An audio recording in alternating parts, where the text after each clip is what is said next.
কর্মে দেখি কত দূর গলা যায়, আমাদের শুধু মোমবাতি হাতে নীরব থাকার দায়। চিৎকার কর্মে দেখি কত দূর গলা যায়, আমাদের শুধু ধ্বজা ভাঙা রথে এগিয়ে চলার দায়। চিৎকার কর্মে দেখি কত দূর গলা যায়।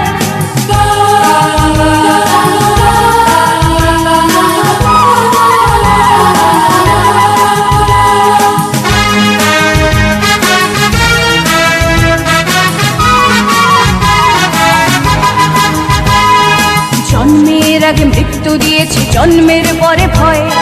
সকালে বিকালে শরীর আগলে লুকিয়ে বাঁচতে হয়। যদি ভুলচুক হয় কোনোভাবে অসাবধানের বশে, 2 বছরেই ধর্ষিতা তুই, তোরে